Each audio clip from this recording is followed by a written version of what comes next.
in the most interesting situation of situations, I have recently been cataloging a food journal, which is a personal journal where I'm having to log daily meals. And it's been interesting as a personal journey because for years now I've been having to categorize what types of foods have what type of effect for me. But here's the thing.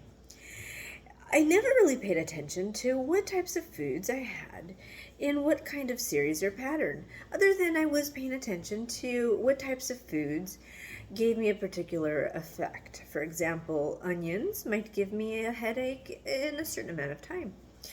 And certain types of foods might, through deductive reasoning, because they might have sulfites in them, have a specific effect. They would perhaps also give me a migraine within 30 minutes. So the purpose being for those particular journals, they were very simple notes at the time, were just to be able to see what foods could I avoid. But now this has become more detailed and meticulous. Specific annotation as to what is breakfast, what is lunch, and what is dinner. And I never have been that meticulous. So it has been interesting. And today, as I was embarking on dinner, which is a very simple, I know it doesn't look quite tasty, but it is. This is fideo. Now, fideo is a type of pasta. But is it really pasta? Because we often talk about what is pasta and how is it to be prepared. Now, is it arroz, which is rice? Now, it isn't necessarily because it doesn't look like rice. And what is rice anyway? Different meals are often prepared differently in different contexts and different cultural existences. And so this was very interesting because what I paired this with was homemade hummus. And what is hummus? It is, and it begins as garbanzo beans with a little bit of olive oil and a few cloves of garlic. So it's so interesting that with those simple ingredients and some salt, you then have a wonderful addition to any meal. And then the discussion became yesterday, is hummus itself a meal? And it can be, but it always seems to be paired with something else, such as a pita bread or a naan, flatbread, and or a tortilla or a chip or some kind of item that it gets eaten with. But in this instance, it simply is paired on the dish. So this is why I was just sitting here eating, and I thought, this is really good. And I had then thought about, do I add anything else to it? Because it certainly can have more things. But in the simple simplicity of complexities, this is where I thought I don't often even comment other than I just put the ingredients.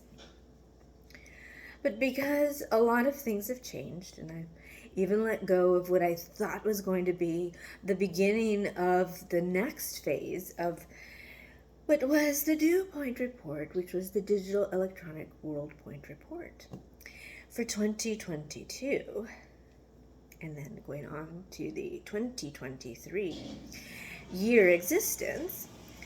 Well, it has truly become a difficult decision, but a realistic one. And many say I'm not quite the pragmatic person that many others are. Though I do tend to be more pragmatic than many do seem to see me as. But in all trueness of the situation, the changes that have occurred at the Dew Point Report have been quite substantial. Many have wondered, what is this Dew Point Report? Does it exist? Does it not exist? What is this whole duality? ¿Qué se trata ese dualismo? Ese dualismo que platica la Margarita Carrillo. Pues de eso estoy platicando ahorita. Los cambios que han ocurrido en mi compañía, Viewpoint Report. Y por eso, al explicar que no va a continuar, es muy importante saber que ha sido una decisión muy difícil, pero necesaria.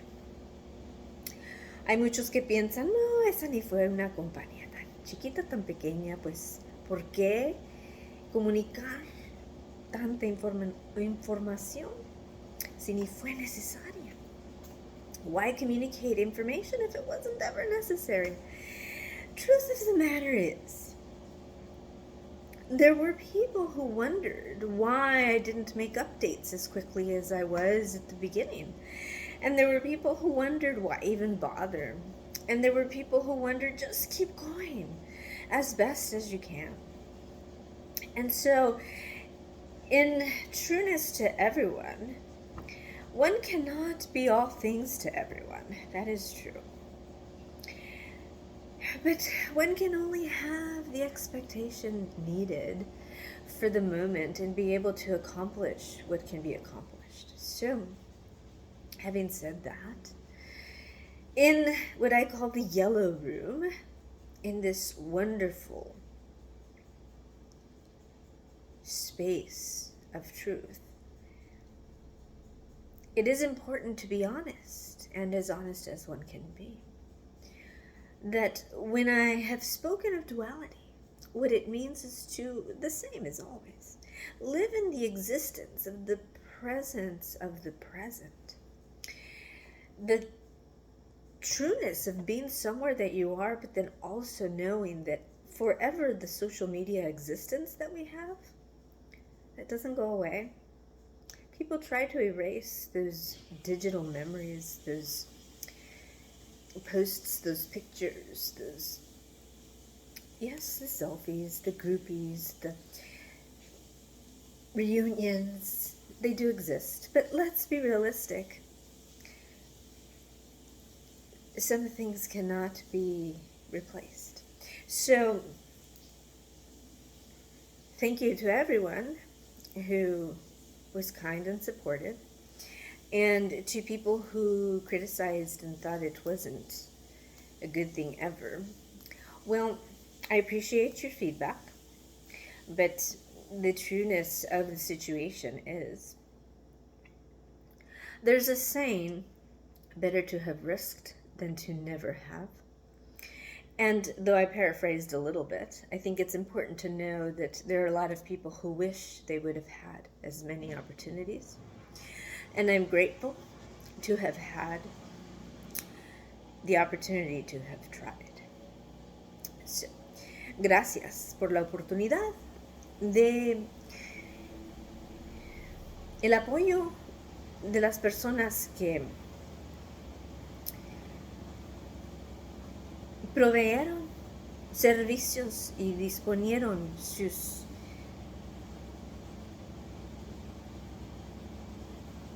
ideas, compasión, consideración y caridad.